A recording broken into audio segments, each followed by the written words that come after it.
네, 안녕하세요. 세상의 모든 보험 정보와 함께하는 아나운서 정민경입니다. 저희 프로그램에서는 보험을 준비하는 과정에서 생기는 작은 고민부터 과도한 보험료로 걱정하시는 분들이 한 분도 계시지 않을 때까지 보험에 관한 고민과 궁금증 함께 풀어보고 있습니다.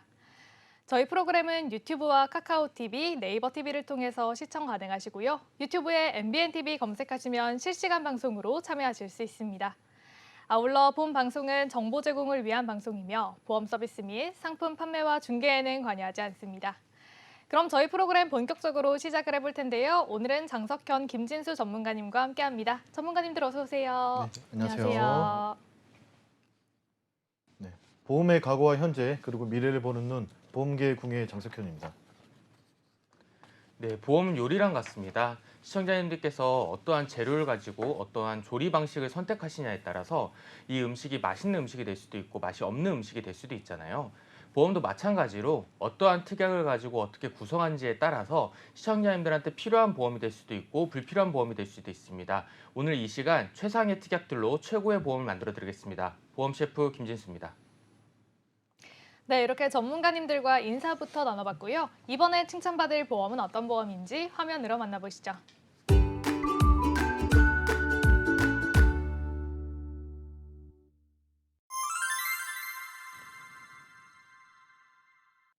네, 이번에 칭찬받을 보험은 3대 질환 보험입니다. 오늘 이 내용은 장석현 전문가님께서 준비를 하셨는데요. 어떤 내용 준비되어 있을까요? 네, 일단 3대 질환이라고 하면 아마 잘 모르는 분도 계실 것 같아서 잠깐 설명을 좀 드리겠습니다. 우리나라 사람들이 질병으로 사망하는 1, 2, 3위 순위를 매겨보면 1위가 암, 그리고 2위, 3위가 이제 뇌혈관 질환, 심장혈관 질환으로 사망하시는 분들이 굉장히 많거든요.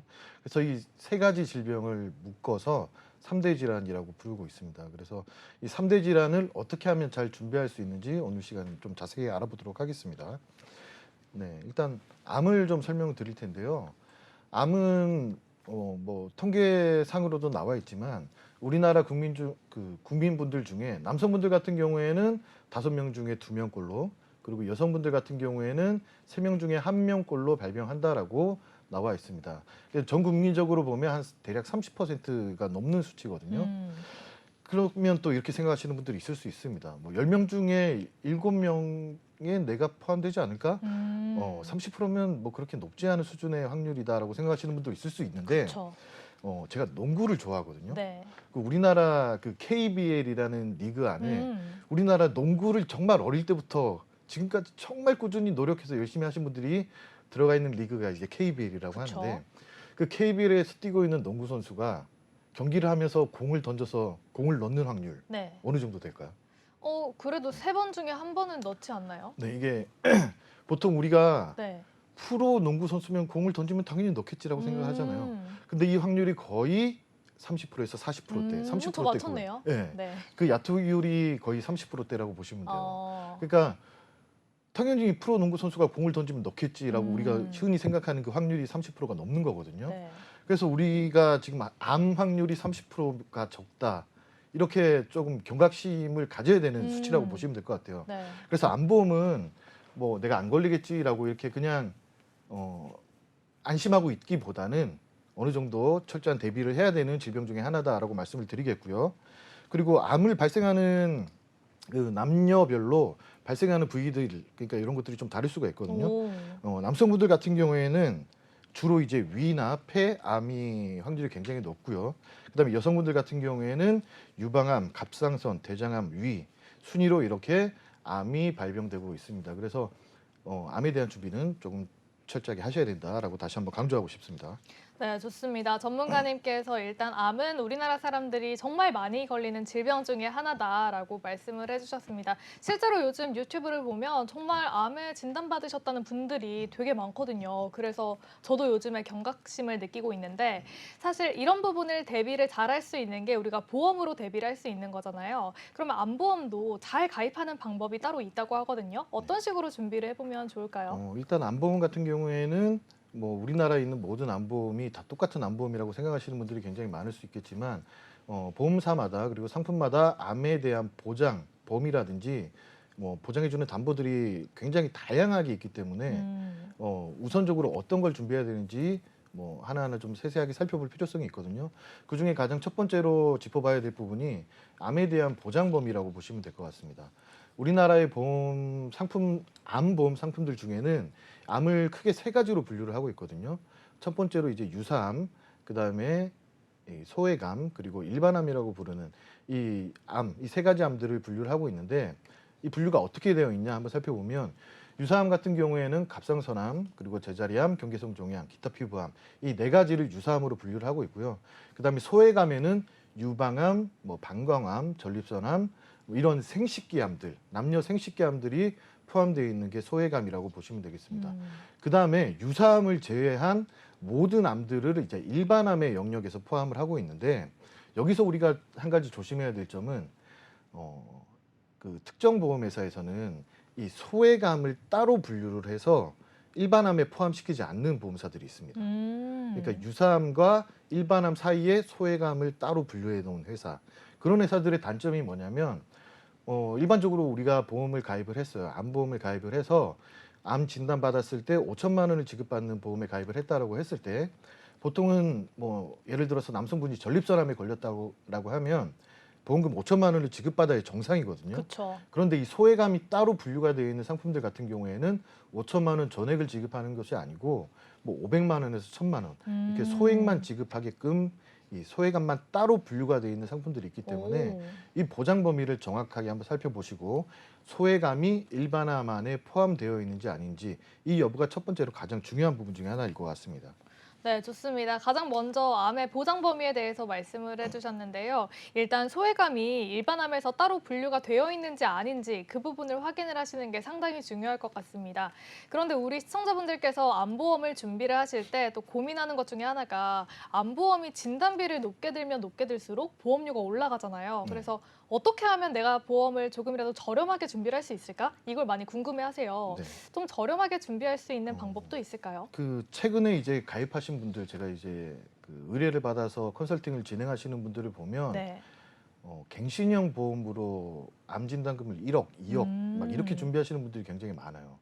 왜냐하면 보험료가 저렴하거든요. 갱신형 보험들은. 네. 그렇기 때문에 보험료는 저렴한 데 비해서 보장해주는 액수들이 크기 때문에 이런 갱신형 보험들을 선택하는 경우들이 많습니다. 그런데 암보험을 선택하실 때 갱신형과 비갱신형의 그 장단점을 확실하게 좀 알고 가입을 하셔야 될 것 같아요. 그래서 갱신형과 비갱신형의 차이를 간략하게 좀 설명을 드리면 비갱신형 보험 같은 경우에는 보험회사랑 납입을 약속한 기간 동안만 동일한 보험료를 내시면 됩니다. 예를 들어서 20년 납 100세 만기에 상품을 가입했다라고 하면 20년 동안 처음 약속했던 그 금액을 20년 동안 납입을 하시고 그 이후부터는 보험료를 전혀 납입하지 않고 100세까지 보장만 받으시는 형태가 비갱신형 보험이다라고 보시면 되겠고요. 갱신형 보험 같은 경우에는 뭐 상품마다 갱신형 주기가 좀 따로 있어요. 3년 갱신형 상품도 있고 10년 갱신형, 20년, 30년 갱신형 이런 갱신 주기가 있는데 갱신 주기마다 보험료가 변동됩니다. 대부분은 이제 나이가 들면 질병 위험률이 높아지기 때문에 보험료가 올라간다라고 보시는 게 좀 타당하실 것 같아요. 그래서 일정 기간이 지나면 지날수록 보험료가 계속 상승하는데 여기서 상승한다라는 단점도 있지만 내가 보장을 받고 싶어하는 기간까지 보험료를 계속 내셔야 돼요. 그래서 정기납이라고 부릅니다. 네. 내가 100살까지 암에 대한 보장을 받고 싶다라고 가정을 했을 때 3년 단위의 갱신형 보험이면 3년 단위로 보험료는 변동되면서 100세까지 보험료를 계속 내셔야 된다는 단점이 있어요. 그래서 갱신형 보험 같은 경우에는 그냥 초반에 저렴하다고 보험을 가입했다가 나중에 나이가 많아지고 연령이 많아지면 많아질수록 보험료가 올라가는 구조로 되어 있기 때문에 조금 위험성이 있다라고 볼 수가 있습니다. 그래서 갱신형과 비갱신형을 준비를 하실 때 선택을 하실 때 우선적으로는 비갱신형으로 기초를 탄탄하게 다지시고 그 이후에 조금 더 부족한 부분을 갱신형으로 좀 대비를 해주는 게 좋은데 여기서도 갱신형을 선택할 때도 3년 단위 갱신형, 뭐 5년 단위 갱신형이 아니고 적어도 10년에서 20년 단위로 보험료가 변동되는 이런 갱신 주기가 좀 긴 형태의 갱신형 상품을 선택해 주는 게 좀 더 좋지 않을까라고 생각을 합니다. 네, 이렇게 암보험을 준비를 하실 때는 비갱신형으로 준비를 하시는 게 미래까지 생각을 했을 때는 더 좋은 선택이다라고 하셨고요. 혹시라도 갱신형으로 준비를 하게 되신다면 갱신 주기가 긴 상품을 선택을 하시면 된다라는 꿀팁도 말씀을 해주셨습니다. 그러면 암보험을 준비할 때 이것 이외에 또 다른 꿀팁도 있을까요? 많이 실수하시는 부분 중에 하나가 네. 이거는 우리 고객분들도 마찬가지고 시청자님들도 마찬가지고 보험 설계사분들 중에서 또 이런 실수를 많이 하는데 암보험을 가입하고 하고 싶어 하시는 분이 혈압이나 고지혈이나 당뇨가 있으시면 유병자 보험을 안내해 주는 경우들이 굉장히 많습니다. 그런데 이런 혈압이나 고지혈증, 당뇨는 사실 암과는 인과관계가 없는 질병이거든요. 그래서 일반적으로 건강하신 분들이 가입할 수 있는 건강체 보험이 충분히 가입이 가능함에도 불구하고 조금 더 보험료가 비싼 유병력자 보험을 선택하는 경우가 굉장히 많거든요. 그래서 내가 가지고 있는 질병들이 몇 가지가 있다. 그래서 건강보험 가입할 때 나는 일반 보험 가입이 안 돼서 유병자로 가입했는데 암보험도 유병력자로 가입해야 되는 거 아닌가요? 이렇게 생각하실 수도 있겠지만 내가 갖고 있는 질병이랑 그리고 암과 인과관계가 없는 질병이라고 한다면 일반적인 건강체 보험도 충분히 가입이 가능하시기 때문에 질병이 있다고 하시더라도 암보험을 좀 저렴하게 가입할 수 있는 일반체 건강보험을 먼저 심사를 한번 받아보시는 게 좋겠다라는 말씀 드리고 싶네요. 네, 좋습니다. 먼저 3대 질환 보험 중에서도 암보험에 대해서 설명을 해주셨는데요. 그러면 이어서 혈관 질환 쪽도 말씀을 해주실까요? 네, 혈관 질환도 암만큼 굉장히 중요하다라고 저는 생각을 하는데 혈관은 이제 뇌랑 심장 이렇게 두 가지로 분류를 하고 있거든요. 그중에 이제 뇌와 관련해서 보험회사에서 보장을 해주고 있는 특약은 또 크게 세 가지로 나누겠습니다. 보통 뇌출혈 그리고 뇌졸중 그리고 뇌혈관 질환 진단 이 세 가지로 분류를 하고 있는데 뇌출혈은 뇌에 있는 혈관이 결국에는 막혀서 최종적으로 오는 질병이라고 보시면 될 것 같아요. 막혀서 터지는 게 이제 뇌출혈이거든요. 그 다음에 터지기 전에 혈관이 막혀서 뇌에 산소 공급이 안 돼서 어지러워서 쓰러지거나 이런 증상들이 포함되어 있는 게 뇌경색이라고 합니다. 이 뇌출혈과 뇌경색, 그러니까 터지는 거, 막히는 거를 합한 게 이제 뇌졸중이라고 부릅니다. 그러면 뇌출혈보다는 뇌졸중이 범위가 좀 더 크죠. 그렇죠. 터지는 거 그리고 혈관이 막히는 것까지 보장을 해주기 때문에. 그런데 이제 뇌혈관 질환이라는 또 특약이 하나가 있거든요. 이 특약 같은 경우에는 혈관이 터지는 거 그리고 막히는 것뿐만 아니라 혈관이 나이가 점점 노화되면서 좁아지는 거, 그다음에 혈관에 이제 꽈리가 생겨서 혈관이 부풀어 올라서 혈관을 막는 현상이 생기는 이런 여러 가지 혈관에서 일어나는 현상들을 모두 다 보장을 해주고 있는 게 뇌혈관 질환 진단비라고 보시면 될 것 같습니다. 그럼 우리가 보험을 가입할 때 가장 마지막에 오는 이 뇌출혈을 가입할 것이냐, 네. 아니면은 막히는 거 터지는 것까지만 보장을 해주는 뇌졸중을 가입할 것이냐, 아니면 혈관에서 모든 걸 보장을 해주는 뇌혈관 질환을 가입할 것이냐, 이 선택을 이 세 가지를 놓고 보면 당연히 뇌혈관 질환을 가입하는 게 맞거든요. 네. 예, 그렇다고 해서 보험료가 어마어마하게 큰 차이가 나는 것도 아닙니다. 뇌출혈이나 뇌졸중, 뇌혈관 질환 이 보험료가 크게 차이 나는 게 아니기 때문에 뇌출혈을 갖고 계신 분들 혹은 네. 뇌졸중만 갖고 계신 분들 같은 경우에는 뇌혈관 질환 진단비로 어느 정도 보완이 필요하다라는 점을 꼭 말씀드리고 싶습니다. 네, 이렇게 암과 마찬가지로 혈관 질환 쪽도 일단 가장 먼저 중요한 게 보장 범위인 것 같은데요. 그러면 예를 들어서 제가 뇌출혈로 보험을 준비를 하고 있는데 뇌졸중의 진단을 받았다. 네. 그런 경우에는 진단비를 받아볼 수 없는 걸까요? 뇌출혈로 준비를 하셨는데 네. 뇌졸중으로 진단을 받았다. 네네. 네, 뇌출혈은 말씀드렸듯이 이제 터지는 걸 말씀드렸잖아요. 그렇죠. 근데 뇌졸중 안에도 이제 혈관이 터질 수도 있고 막힐 수도 있고 이걸 다 포함하고 있기 때문에 뇌졸중 진단인데 이제 출혈이 있었다고 한다면 보험금을 지급받을 수 있겠지만 네. 출혈이 없고 그냥 막혀 있는 상황이다라고 하면 보험금을 지급받지 못합니다. 보험료는 매달 내셨겠지만 네. 실제로는 보험금을 한 푼도 받을 수 없는 상황이 생길 수도 있습니다. 좋습니다. 이런 예시를 들어보니까 또 어떤 식으로 우리가 보험을 준비를 해야 될지 조금 더 알 것 같은데요. 그러면 심장도 이런 식으로 넓은 범위로 준비를 하는 게 중요할까요? 네, 심장도 마찬가지예요.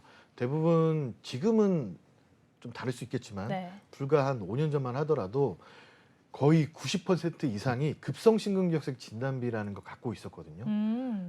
이거밖에 없는 줄 알고 사람들이 이걸 많이 가입을 하셨는데 급성심근경색은 말 그대로 심장으로 통하는 혈류나 산소가 완전히 차단돼서 심장이 괴사하는 질병, 그리고 곧 바로 사망에 이르게 되는 질병을 이제 급성 심근경색이라고 부르는데 이것도 마찬가지로 심장 혈관에서 일어나는 제일 마지막 단계의 질병이라고 보시면 될 것 같습니다. 그럼 그만큼 보장받을 수 있는 확률이 조금 적다라고 보시면 될 것 같고요. 그러면 이거를 보완할 수 있는 다른 특약은 뭐냐? 허혈성 심장질환이라는 특약이 또 있습니다.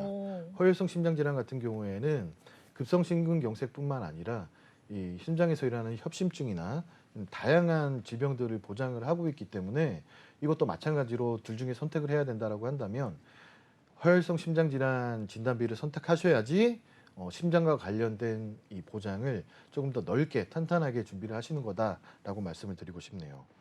네, 역시나 심장 질환 쪽도 가장 넓은 범위로 준비를 하시는 게 중요하다라고 말씀을 해주셨는데요. 그런데 우리가 보험을 준비하다 보면 진단비만 가입을 하는 게 아니라 또 다양한 특약들이 있잖아요. 같이 준비하면 좋을 만한 혈관 질환의 특약도 뭐가 있을까요?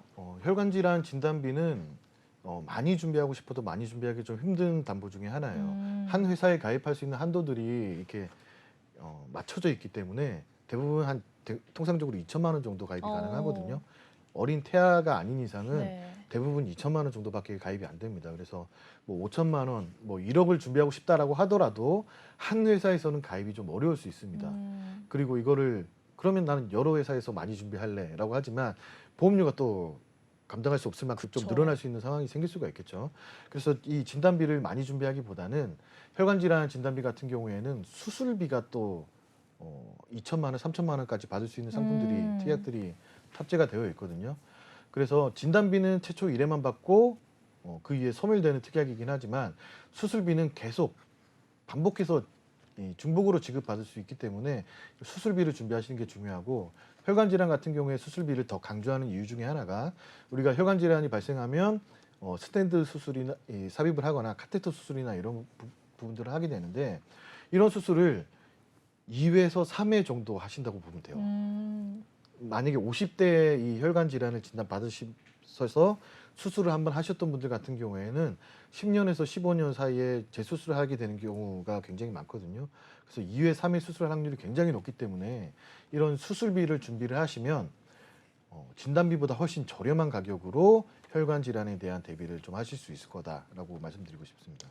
네, 좋습니다. 이렇게 장석현 전문가님께서 3대 질환 보험을 잘 준비하는 방법에 대해서 정리를 해주셨고요. 그러면 이번에 칭찬받을 보험은 어떤 보험인지 화면으로 만나보시죠.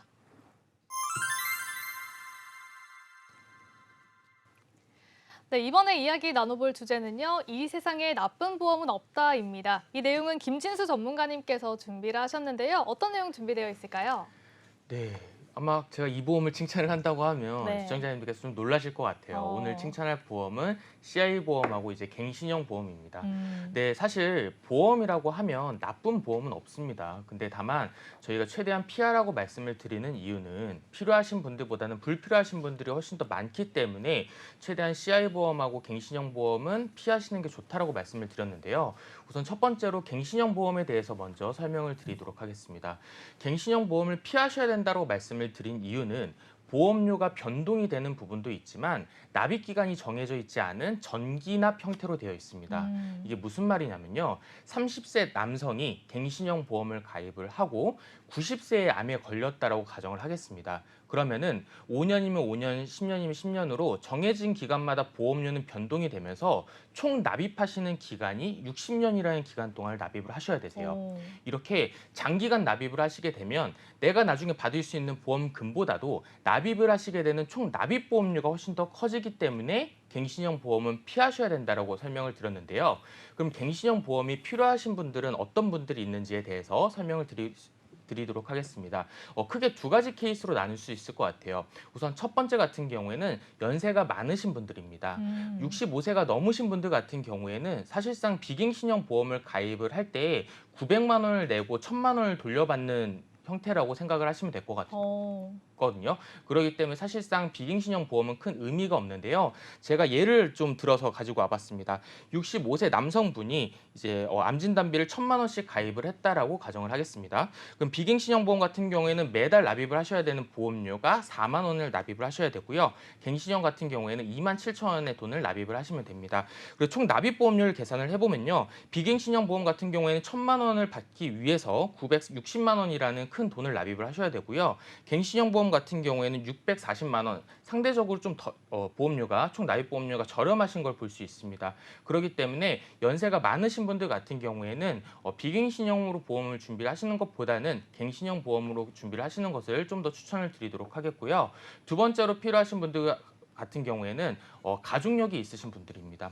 물론 여기에 기본적인 토대는 암 진단비 기본적인 토대는 당연히 비갱신형 보험으로 잘 준비가 되어 있는 상태에서 가족력이 좀 심하신 분들이 있거든요. 특히나 여성분들 같은 경우에는 남성분들보다 가족력에 대한 부분이 좀 더 강하게 나오고 있는 추세인데 여성분들 같은 경우에 가족력이 있으신 분들은 비갱신형으로 잘 준비가 되어 있는 상태에서 단기간적으로 추가로 보장을 받으려고 하시는 분들 이분들 같은 경우에는 사실상 비갱신형 보험으로 암보험을 1억, 2억 가입할 수 있으면 너무나도 좋겠지만 사실상 매달 보험료를 뭐 50만 원, 100만 원 이렇게 낼 수는 없잖아요. 그렇기 때문에 비갱신형을 잘 준비를 해두시고 추가로 보완하는 형태로 갱신형을 가져가신다라고 하시면 좀 더 보험을 준비를 하시는 데 있어서 유리하게 준비를 하실 수가 있습니다.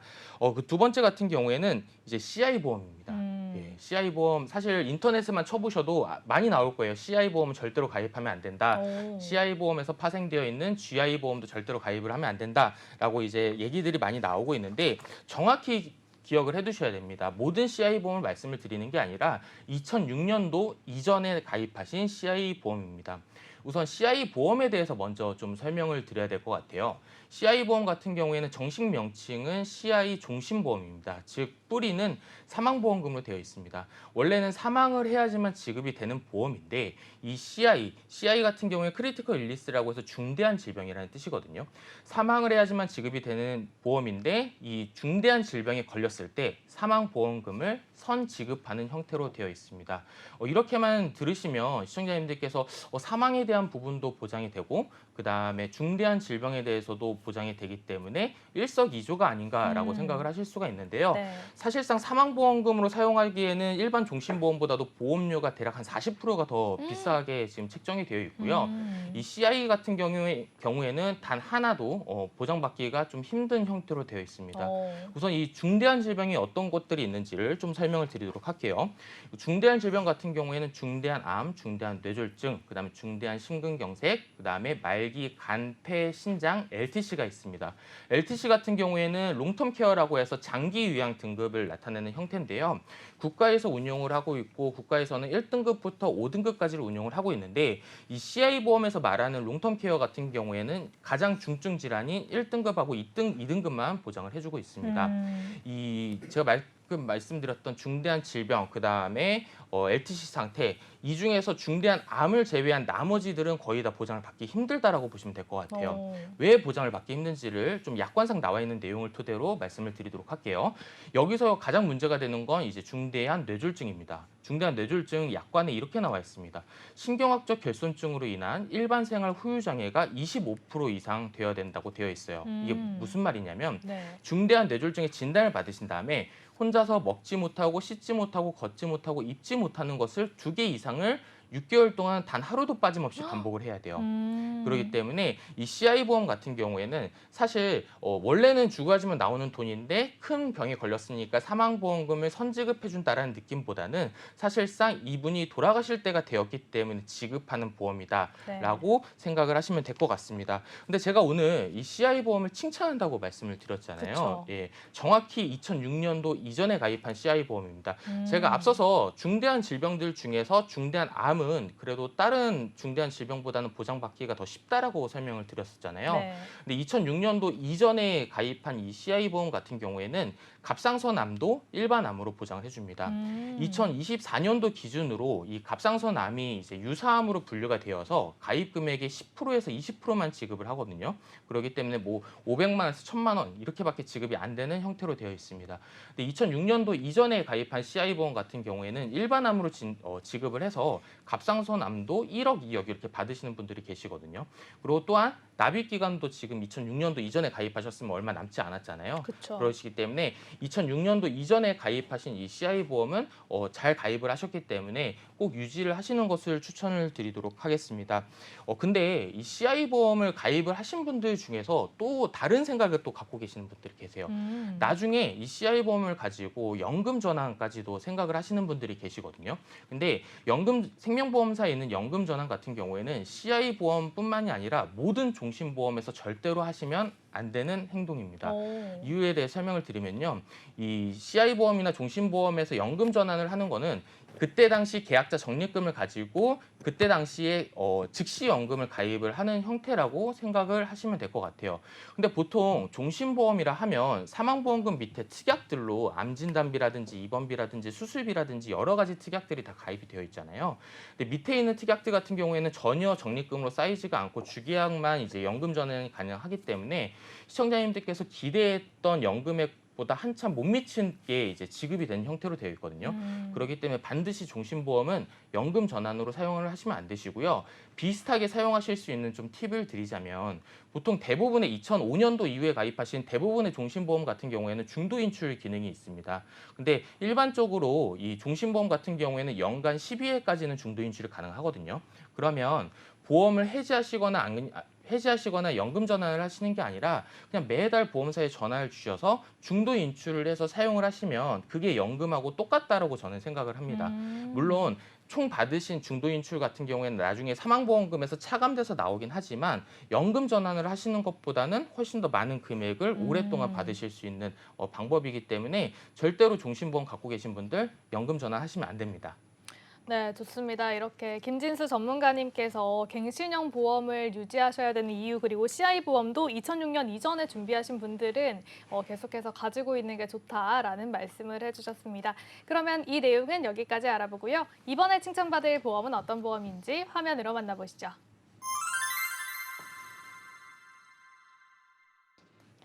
네, 이번에 이야기 나눠볼 주제는 연금의 모든 것입니다. 이 내용은 장석현 전문가님께서 준비를 하셨는데요. 어떤 내용 준비되어 있을까요?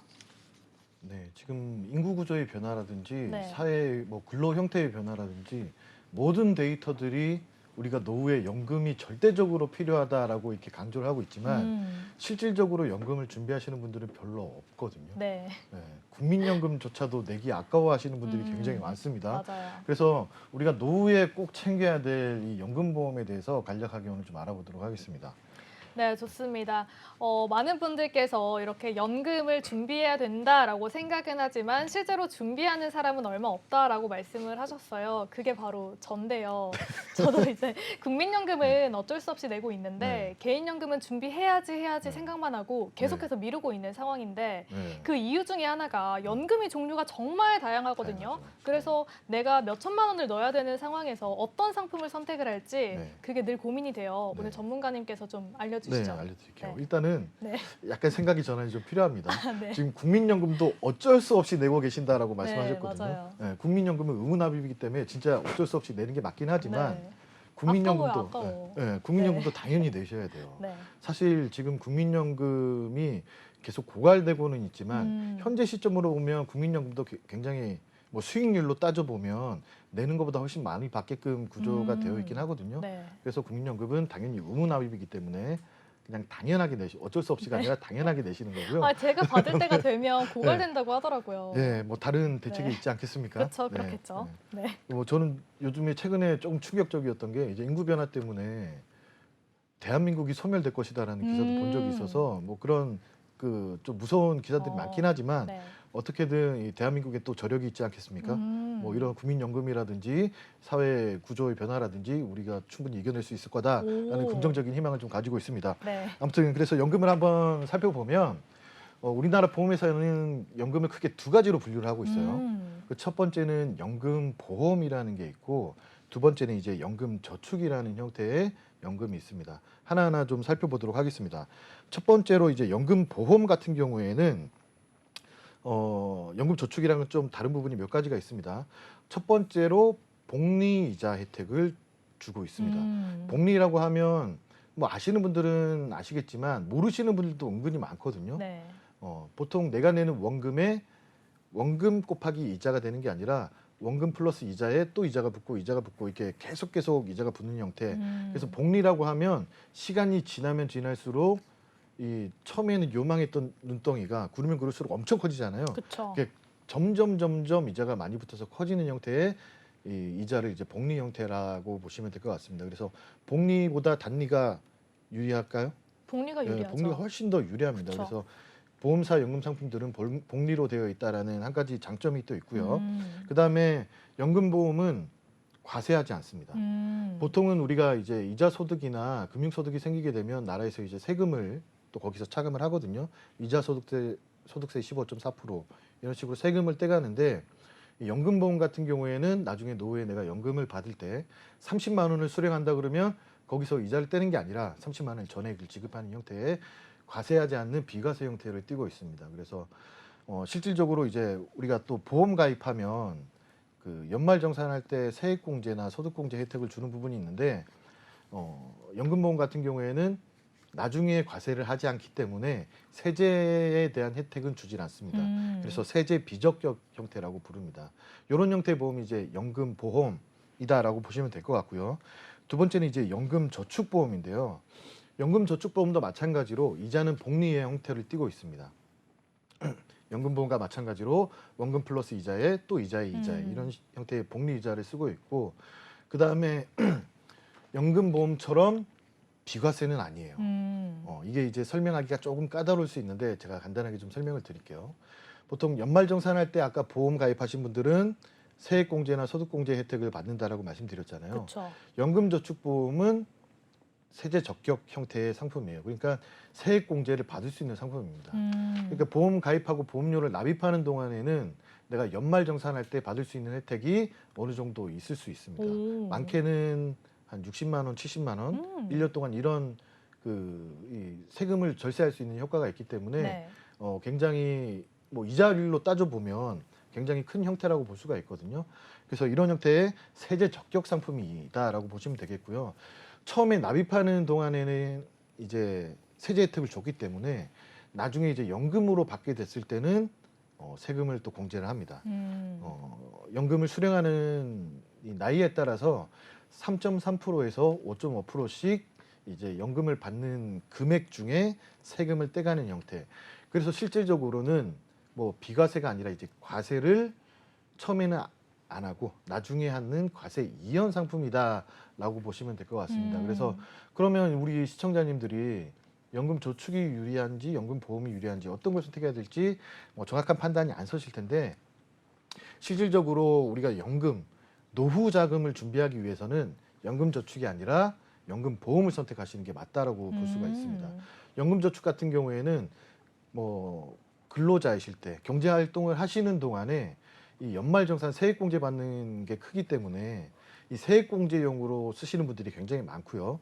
대신에 노후에 받을 수 있는 노령 이 연금에서는 또 저걸 과세를 한다 그랬잖아요. 그쵸. 세금을 매긴다고 했기 때문에 연금 보험보다 받을 수 있는 연금액이 훨씬 더 적습니다. 네, 그래서 연금 저축은 경제 활동을 하는 시기에 세제 혜택을 위해서 가입을 하시고 그 다음에 노령에 이제 연금을 받으실 때는 연금 보험이 훨씬 더 유리한 형태로 되어 있다라고 말씀드릴 수가 있겠습니다. 네, 좋습니다. 이렇게 먼저 연금보험과 연금저축보험에 대해서도 이렇게 딱 정리를 해주셨는데요. 그런데 이 연금보험이나 저축보험을 준비를 할 때 어떤 식으로 준비를 하면 되는지도 궁금한데 네. 그냥 뭐 아무 상품이나 가입을 해도 되는 걸까요? 네, 일단 연금저축 같은 경우에는 모든 금융권에서 다 판매를 하고 있습니다. 네. 보험사뿐만 아니고 증권사에서도 연금저축보험을 판매를 하고 있고요. 그리고 일반 은행에서도 판매를 하고 있거든요. 네.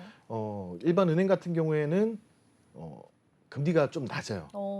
이자 혜택이 조금 안정적으로 운영을 하기 때문에 이자가 굉장히 적을 수 있습니다. 네. 그리고 보험사에서는 이제 은행보다는 이자율이 조금 더 높긴 하지만 나중에 해지했을 때 해지환급금이나 네. 그리고 기타 소득세를 또 이 연금저축 상품들은 처음에 받았던 세제 혜택을 해지하는 순간 또 돌려내야 되는 그런 그쵸. 상황이 발생할 수 있기 때문에 어느 정도의 리스크, 은행보다 리스크가 조금 더 있다라고 보시면 되겠고요. 그리고 증권사 같은 경우에는 이제 펀드나 채권이나 주식에 투자를 해서 수익률을 얻는 상품이기 때문에 고수익률을 기대할 수도 있지만 수익률이 마이너스가 날 경우에는 은행이나 보험사보다 훨씬 더 못 미치는 수익률을 발생할 수 있다. 그래서 받을 수 있는 연금액이 줄어들 수 있다. 이런 단점이 있습니다. 그래서 내 투자 성향이나 뭐 여러 가지를 판단했을 때 정말로 안정적인 은행을 할 것이냐, 보험을 할 것이냐, 증권사를 할 것이냐, 이 선택은 뭐 상품들은 거의 동일한 형태이기 때문에 이 수익률에 따라서 내 투자 성향에 따라서 어떤 걸 선택하시느냐를 한번 잘 살펴보시면 되겠고요. 그다음에 연금보험 같은 경우에는 이제 이 보험사에서만 판매를 하고 있습니다. 기타 뭐 공제 회사에서 뭐 판매도 하고 있긴 하지만 실질적으로는 보험회사에서 판매를 한다라고 보시면 되겠고요. 이 연금보험이 또 크게는 또 두 가지로 나눌 수가 있어요. 연금보험을 또 크게 두 가지로 나눠 보겠습니다. 첫 번째로는 금리 연동형 연금이 있고요. 그다음에 변액 연금이 있습니다. 금리 연동형 상품명 같은 경우에는 이제 내가 매달 연금을 내면 그 돈으로 그냥 일반 우리 은행 금리처럼 은행의 뭐 2% 금리, 3% 금리 이런 변동 금리가 적용돼서 아주 낮은 금리로 이 연금액을 불려주는 그런 형태의 금리 연동형 보험이 있고요. 그다음에 두 번째로는 변액보험. 변액은 말 그대로 채권, 주식, 펀드에 투자를 해서 내가 내는 연금을 이렇게 적립액을 쌓아주는 형태의 두 가지 보험이 있다라고 보시면 될 것 같아요. 그래서 안정적으로 금리 연동으로 갈 것이냐, 그리고 변액 수익률에 따라서 내 연금 액수가 달라지는 이런 좀 공격적인 형태의 연금보험을 가입할 것이냐, 이 두 가지의 선택이 또 있을 수 있다라고 볼 수가 있겠네요. 네, 좋습니다. 이렇게 연금보험도 두 가지 형태로 나뉜다라고 말씀을 해주셨는데 첫 번째로는 금리 연동형, 두 번째로는 변액연금 보험이 있다라고 하셨습니다. 저는 제가 준비를 한다면 변액연금으로 준비하고 싶은 마음이 있기는 한데 네. 이게 수익률이 높을 수도 있는 것처럼 또 마이너스가 될 수도 있잖아요. 네. 이런 상황에서 우리가 좀 안정적으로 할 수 있는 그런 장치는 없을까요? 네. 그래서 네. 사실 이 금리 연동형 상품을 우리는 거의 1세대라고 통칭해서 부르고 있고요. 네. 그다음에 변액연금을 2세대라고 부르고 있거든요. 그리고 이제 약간의 하이브리드 형식의 3세대 연금보험이 또 따로 있습니다. 이 3세대 연금보험 같은 경우에는 최저금리를 보증을 해주고 있습니다. 이 금리 연동형 상품처럼 뭐 3%에서 많게는 5% 혹은 6% 정도의 최저금리를 보장을 해주면서 이 또 변액의 형태를 띠고 있어요. 내가 낸 연금이 투자 수익률에 따라서 수익률이 높아지면 높아질수록 네. 내가 받을 연금 액수도 늘어난 형태의 이런 그 변액의 형태도 갖고 있으면서 수익률이 떨어졌을 때는 금리 연동형으로 바뀌어서 최저 수익률을 또 보장해주는 네. 이런 하이브리드 형태의 오. 연금이 또 있습니다. 그러면 이 사실 장단점을 다 갖고 있는 거거든요. 1세대가 갖고 있는 단점 그리고 2세대가 갖고 있는 단점을 융합해서 갖고 있는 상품이기 때문에 연금을 준비하실 때는 이 3세대 이것도 변액연금 중에 일종이거든요. 이 3세대 형태의 연금보험을 준비를 하시는 게 조금 더 안정적으로 노후 자금을 준비할 수 있는 형태의 상품이 아닐까라는 생각이 들거든요. 네, 좋습니다. 이렇게 연금보험은 1세대, 2세대, 3세대가 있다. 근데 그중에서도 또 3세대를 조금 더 권유를 하신다라고 말씀을 해주셨습니다. 그런데 좀 어떤 분들은 1세대로 준비를 하고 싶어 하시는 분들이 계실 수도 있잖아요. 네. 그런데 실비 같은 경우에는 이전에 1세대를 우리가 다시 지금 준비할 수는 없잖아요. 그렇죠. 그러면 이 연금보험에서는 1세대를 준비를 할 수 있을까요? 연금보험은 네, 충분히 가입이 가능합니다. 오. 실손보험은 뭐 네. 1세대가 이제 종료가 됐고 그쵸. 새로운 상품이 나오고 있기 때문에 뭐 가입이 불가능하지만 연금 같은 경우에는 뭐 기간이 정해져 있지는 않아요. 지금은 금리 연동형이냐 아니면 그냥 변액연금이냐 아니면 이런 최저 보증이 걸려 있는 최저금리가 걸려 있는 3세대 상품이냐에 따라서 선택이 모두 다 가능합니다. 오. 그래서 근데 이제 1세대 연금을 하고 싶어 하시는 분들한테 제가 한 가지 예를 하나 들어 드릴까요? 네. 1세대 연금이랑 3세대 연금을 가입했을 때 내가 받을 수 있는 연금 액수가 어느 정도 차이 나는지 한번 말씀드려 볼게요. 33세 남성이라고 가정을 하고요. 네. 20년간 보험료 연금을 납입을 한다라고 했을 때 그리고 70세에 연금을 개시를 한다라고 했을 때 보험료는 매달 20만 원을 낸다라는 가정으로 한번 시뮬레이션을 해봤을 때 1세대 연금 같은 경우에는 뭐 변동금리라서 정확한 금액을 예측할 수는 없겠지만 매월 한 35만 원 정도 지급을 받는 걸로 현재 기준으로는 그 정도 받을 수 있을 걸로 예상이 되거든요. 네. 근데 3세대 연금 같은 경우에는 매월 60만 원을 받을 수 거의 있을 두 수가 있습니다. 배 차이 나네요. 약 2배 가량 차이가 네. 나는데 3세대 연금은 이게 최소 받을 수 있는 확정적인 금액이에요. 오. 1세대 연금 같은 경우에는 금리가 변동되기 때문에 진짜 금리가 떨어지고 우리나라 뭐 마이너스 금리까지 가는 경우도 있어, 실질 금리가. 네. 그런 경우 같은 경우에는 35만 원을 못 받을 수도 있겠지만 그쵸. 3세대 같은 경우에는 이게 최저 보증이 금리가 걸려 있는 거기 때문에 이 60만 원은 무조건 안정적으로 지급받으신다라고 보시면 되겠고요. 오. 그다음에 이제 그 변액 상품이기 때문에 네. 이 최저 금리를 넘어서 수익률이 발생을 한다라고 하면 이 60만 원 이상으로 또 받으실 수가 있는 게 3세대 오. 연금입니다. 그래서 1세대 연금, 3세대 연금을 고민하시는 분들, 네. 나는 변액이라서 쳐다도 보기 싫어하시는 분들이 많으실 수 있어요. 네. 예. 하지만 이 안전한 3세대 변액 연금 상품이 있기 때문에 네. 연금을 선택하실 때는 조금 더 안정적이고 많이 받을 수 있는 3세대 연금 상품이 훨씬 더 유리하다라고 말씀드리고 싶습니다. 네, 좋습니다. 연금보험 중에서도 1, 2, 3세대를 비교했을 때 3세대로 받을 수 있는 부분이 훨씬 더 많기 때문에 3세대로 권유를 한다라고 말씀을 해주셨습니다. 그리고 오늘 장석현 전문가님께서 초반에 말씀을 하신 부분이 개인연금을 준비를 해야 된다라고 생각을 하시는 분들은 많지만 준비를 안 하고 있는 사람이 더 많다라는 말씀도 하셨거든요. 장석현 전문가님께서는 네. 어떻게 준비를 하고 계실까요, 지금? 저요? 네. 저는 철저하게 준비를 하고 있습니다. 오. 빨리 일 끝내고 네.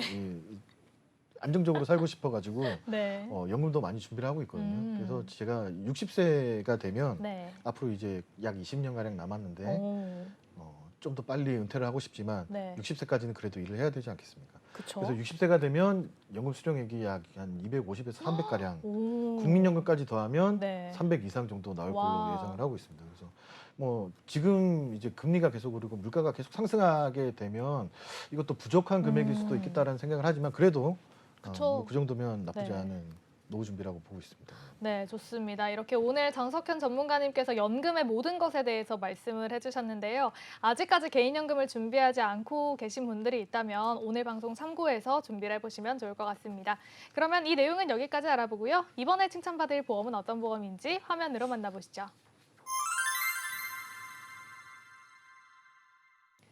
네, 이번에 이야기 나눠볼 주제는 보험금 청구의 모든 것입니다. 이 내용은 김진수 전문가님께서 준비하셨는데요. 어떤 내용 준비되어 있을까요? 네, 저희가 이제 상담을 하다 보면 이제 고객님들께서 가장 많이들 물어보시는 것 중에 하나가 내가 가지고 있는 보험이 5개, 10개가 가입이 되어 있는데 예를 들어서 한 질병에 걸렸을 때 모든 보험에서 다 중복으로 보상을 받을 수 있는지에 대해서 물어보시는 분들이 상당히 많으시거든요. 네. 그래서 오늘 이 시간에는 어떤 보험은 중복으로 받을 수 있는지, 어떤 보험은 중복 보장이 안 되는지에 대해서 좀 설명을 드리도록 하겠습니다. 우선 보험에서 보험금을 지급을 할 때 형태가 크게 2가지가 있다고 보시면 될 것 같습니다. 첫 번째는 실손형 보상이 있고요. 두 번째는 정액형 보상이 있습니다. 실손형 보상 같은 경우에는 줄임말이라고 생각을 하시면 좀 편하실 것 같아요. 실제 손해본 금액에 대해서만 지급하는 보험이고요. 정액형 보험 같은 경우에는 정해진 액수를 지급한다라고 보시면 될 것 같습니다. 네, 좋습니다. 이렇게 우리가 보험금을 청구를 할 때 그리고 준비를 할 때 실손형 보상 그리고 정액형 보상 이렇게 나눠진다라고 말씀을 해주셨는데요. 일단 줄임말로 생각을 해보면 편하다라고 하셨습니다. 그런데 구체적으로 이 2가지가 어떻게 다른지 좀 궁금해요. 어떤 식으로 달라지는 걸까요? 네, 우선 실손형 보상에서 가장 대표적인 보험은 시청자님들께서 다 가입이 되어 있으신 실손보험이라고 생각을 하시면 될 것 같아요. 실손보험은 전 세계에서 가장 좋은 보험이라고 생각을 하시면 됩니다. 전 세계 그 어떤 보험사들도 실제 발생한 병원비에 대해서 본인 부담금을 제외한 금액을 지급하는 보험은 없거든요. 그래서 이 실손형 보험의 가장 대표적인 보험은 이제 실손보험이라고 생각하시면 될 것 같고, 그 다음에 이제 자동차 보험, 운전자 보험, 그 다음에 화재 보험, 그 다음에 배상 책임 보험이 있다라고 생각을 하시면 될 것 같아요. 이걸 판단하시는 방법은 실손형 보험에서 이제 특약 내용을 보시면 해당 그 보험 가입 금액 한도 내에서 보상을 한다고 되어 있습니다. 이게 무슨 말이냐면 실제 발생한 비용에 대해서 내가 실제 발생한 손해에 대해서 제가 아까 보장을 한다고 말씀을 드렸잖아요. 그렇죠. 그렇기 때문에 절대로 내가 실제 발생한 비용보다 더 많이는 못 받는 보험이거든요. 근데 다만 본인 부담금을 제외한 나머지에 대해서는 실손형 보상으로 보상을 받을 수 있는 보험이라고 생각을 하시면 될 것 같고요. 그다음에 정액형 보상 같은 경우에는 시청자님들께서 다 알고 계시는 진단비, 그다음에 수술비, 입원비 이런 것들이 전부 다 정액형 보상이라고 생각을 하시면 될 것 같아요. 우선 증권을 한번 보시면요. 이 암진단비 같은 경우에 옆에 써져 있죠. 진단 확정 시 가입 금액을 지급한다고 되어 있습니다. 그다음 유사암 같은 경우에도 가입 금액을 지급한다고 되어 있습니다. 옆에 보시면은 가입 금액이 암진단비가 5천만 원, 그다음에 유사암이 2천만 원으로 정해져 있잖아요. 이렇듯 정해진 액수를 보상을 하는 게 정액형 보상이라고 생각을 하시면 될 것 같습니다. 네, 좋습니다. 이렇게 실손보험과 정액형 보험에 대해서 또 차이점에 대해서도 구체적으로 말씀을 해주셨습니다. 그러면 일단 실손보험 같은 경우에는 실제 손해난 금액에 대해서만 보상을 해준다라는 건데, 그런데 제가 봤을 때 실손 의료비 보험을 2개 가지고 계신 분도 봤거든요. 그러면 이분은 어떤 식으로 중복 보상을 좀 받을 수 있는 걸까요? 네, 최근에 이런 분들은 거의 없으시긴 한데 네. 과거에 이런 분들은 좀 빈번하게 이런 사례가 있었습니다. 우선은 제가 아까 실손형 보상은 중복으로 보상이 안 된다라고 설명을 드렸잖아요. 그렇죠. 예를 들어서 한번 설명을 드리도록 하겠습니다. A 보험사랑 그다음에 B 보험사에서 각각 실손 의료비를 각각 준비를 했다라고 가정을 하겠습니다. 물론 가입하신 연도에 따라서 본인 부담금에 대한 차이가 있긴 하지만 병원비가 100만 원을 나왔을 경우에 A 보험사에서 50만 원, B 보험사에서 50만 원 이렇게 네. 해서 합산으로 이제 100만 원을 받는다고 생각을 하시면 될 것 같아요. 오. 앞서도 말씀드렸다시피 실손형 보상 같은 경우에는 절대로 내가 실제 발생한 병원비라든지 실제 발생한 손해보다 더 많이 받지는 못하거든요. 그리고 정액형 보상 같은 경우에는 암진단비, 암보험을 여러 군데 가입하신 분들이 많이 있으시잖아요. 그쵸. 이분들이 많이들 걱정을 하시는데 A 보험사에서 암진단비 5천만 원, B 보험사에서 암진단비 3천만 원을 가입을 했다라고 가정을 했을 때 5천만 원만 지급되는 것이 아니라 A 보험사, B 보험사 합쳐서 8천만 원까지 보장을 받으실 수가 있고요. 그리고 실손형 보상과 정액형 보상은 2개는 중복으로 보상이 가능하다고 생각을 하시면 될 것 같아요. 예를 들어서 암의 진단을 받은 다음에 병원비가 3천만 원이 나왔다고 가정을 할게요. 그리고 암진단비를 3천만 원을 가입을 하셨습니다. 이렇게 될 경우에는 암진단비가 우선 3천만 원이 지급이 되고요. 그다음에 병원 실제 발생한 손해가 또 따로 있잖아요. 그렇기 때문에 3천만 원에 대한 실손 의료비도 중복으로 보상이 이건 가능하다라고 생각을 하시면 될 것 같습니다. 그리고 많은 분들이 이제 좀 헷갈려 하시는 게 비례 보상, 중복 보상이라고 생각을 해요. 근데 실손형 보상 같은 경우에는 비례 보상이라고 생각을 하시면 될 것 같은데요.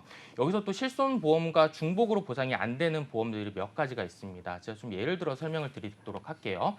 저희가 이제 자동차를 타고 있다고 가정을 하겠습니다. 자동차를 타고 있는데 뒤에 있는 차가 갑자기 와가지고 제 차를 박았어요.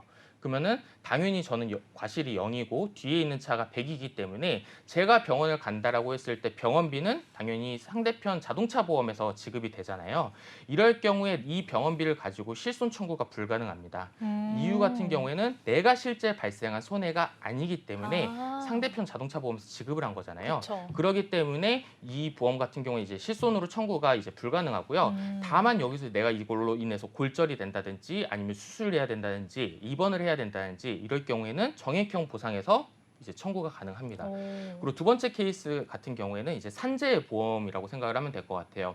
내가 일을 하고 있다가 큰 사고가 나가지고 다쳤다라고 가정을 하겠습니다. 이럴 경우에 이제 산재로 인해서 회사에서 병원비를 지급을 해주는 형태잖아요. 그쵸. 이것도 마찬가지로 내가 실제 발생한 손해가 아니기 때문에 실손 청구에 같은 경우에는 불가능하다라고 생각을 하시면 될 것 같은데 여기서 좀 많이 헷갈려 하시는 분들이 계세요. 그래서 내가 자동차 보험에서 100만 원을 받았는데 이거 100만 원 또 청구를 해주면 안 되냐라고 이제 건의를 물어보시는 분들이 많으신데 이 경우 같은 경우에는 이제 실손 청구가 안 된다라는 점 꼭 기억해 두시길 바라겠습니다. 네, 좋습니다. 이렇게 실손과 정액에서 따로따로 중복 보상은 되지만 이렇게 실손에서 한 번 이렇게 두 가지 받기는 힘들다라는 말씀을 하셨습니다. 그러면 마지막으로 이 보험금 청구와 관련해서 주실 꿀팁이 있을까요? 네, 우선 보험금을 청구를 할 때 청구 이제 서류 같은 경우에는 어떠한 질병이든 상해든 수술이든 입원이든지에 따라서 서류가 다 다릅니다. 근데 뭐 여러 가지 팁이 있겠지만 시청자님들께서 가장 이제 헷갈려 하시는 부분 중에서 몇 가지를 좀 말씀을 드리면요. 우선 저희가 이제 10만 원에 대한 병원비가 나왔다고 가정을 할게요. 그러면은 이제 보통 이제 저희가 보험금 청구를 할 때 필수 서류라고 얘기를 하죠.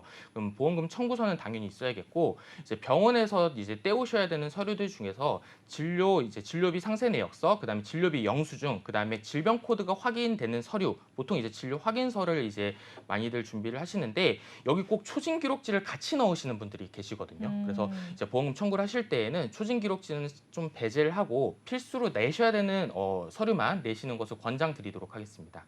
네, 좋습니다. 저희 오늘 다양한 보험에 대해서 이야기를 나눠봤는데요. 저희가 준비한 소식은 여기까지입니다. 저희 프로그램은 유튜브와 카카오 TV, 네이버 TV를 통해서 시청 가능하시고요. 유튜브에 MBN TV 검색하시면 실시간 방송으로 참여하실 수 있습니다. 아울러 본 방송은 정보 제공을 위한 방송이며 보험 서비스 및 상품 판매와 중개에는 관여하지 않습니다. 그럼 저희는 다음 이 시간에 더욱더 알찬 소식으로 돌아오겠습니다. 오늘도 시청해주신 여러분 고맙습니다.